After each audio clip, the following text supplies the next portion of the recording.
Hey, this is Tony Furtado. You're watching 101.9 KINK Radio in the Skype Live studio. Tony Furtado here in the Skype Live studio. Welcome back, Tony. Good to be back, as always. We were talking backstage, and I think we've lost count about how many times you've been in here. And we've made it kind of you've made it a tradition to have a performance in the Mississippi studios just after Thanksgiving, which is happening Saturday. You guys got to go check them out. I actually started it years before that in Boulder, Colorado, when I lived there. So back in the 90s. So wherever I be, Thanksgiving is a special kind of homecoming, a special performance after Thanksgiving. Kind of, sort of. At least that's what I like to. And now we've made a tradition here in the Skype Live studio to have you here the day before Thanksgiving. I'm not checking my email here or anything. Oh, you're fine. You're fine. I'm actually tuning the banjo. I love with it. a tuner. Let's talk about that. That's a bigger banjo than what we traditionally see. This is called a cello banjo. Okay, which gives it that deeper sound. Yeah. My bass player likes to call it the manjo. Oh yeah. And he's right. When the banjo isn't mean enough, you reach for the banjo. You may have covered this in previous interviews here in the Skype Live studio, but what drew you to the banjo? Because like guitar is sexy, and then there's the banjo. What, the banjo's not sexy? Well, that's not. I just got to say, I remember in high school, I started playing guitar, and then I came across a banjo, and I'm like, oh, I can do this. And I started to play it. Well, no, I picked it up and thought I could play it, and then I'm like, okay, I'm not going to touch that.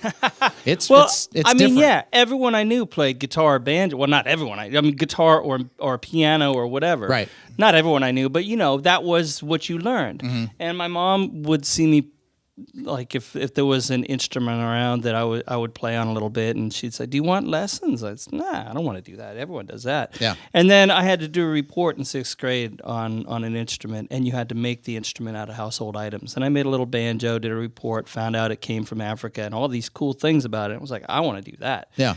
And growing up in the San Francisco Bay Area, I was cool for doing that. Well, sure. So, do you still have the banjo you made? I wish I did. I have my very first banjo that my folks bought me when I was 12 years old, though. I got that. It's when my 12th birthday was coming up, I said, well, I want either a banjo or a chemistry set. Right. I got the banjo. Yeah, there you go. So.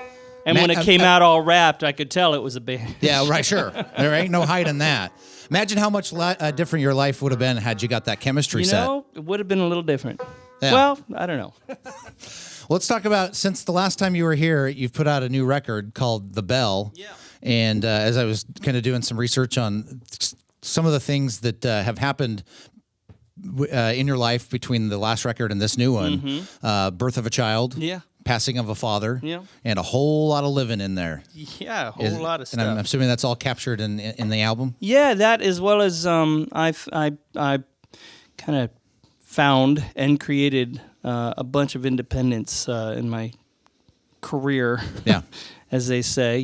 I am my own record label now, and my own management. All that stuff is kind of all right around here now. Yeah. So, which is a little bit much, but it's something that needed to happen, at least right now.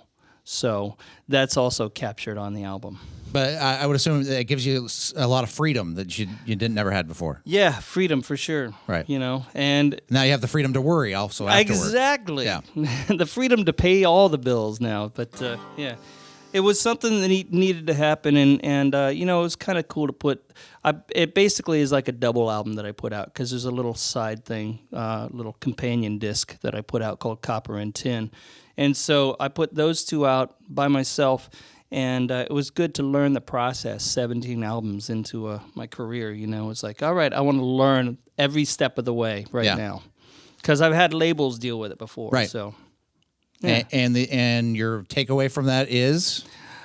It's a lot of work. It's a lot of work. Which is, oftentimes why you have a label, but it is an experience, I can only assume. Yes. Real quickly here before we get back to the music, tomorrow's Thanksgiving.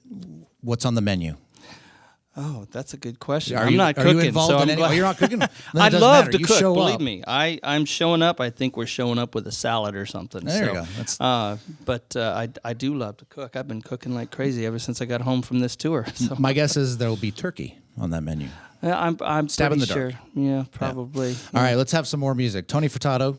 What I was going to quickly say, yes. On Saturday, I don't know if you mentioned that... Mississippi Studios. Yeah, and Anativil is opening up. Oh, yeah, let's talk about that. As well as I've got my full band and a lot of special guests, as always. Yeah. A couple that I'm not going to say their names Some because they got surprises. big shows coming up in Right. December, and I don't want to infringe on that. But, Sure. it should be a lot of fun. Try some new songs, a couple fun covers I got. Very nice. So that's Saturday night, Mississippi Studios. Exactly. Tony Furtado and friends. Yes. And some surprises. Yes. All right, now let's have some more music. Yes, you got Tony it. Furtado live in the Skype live studio.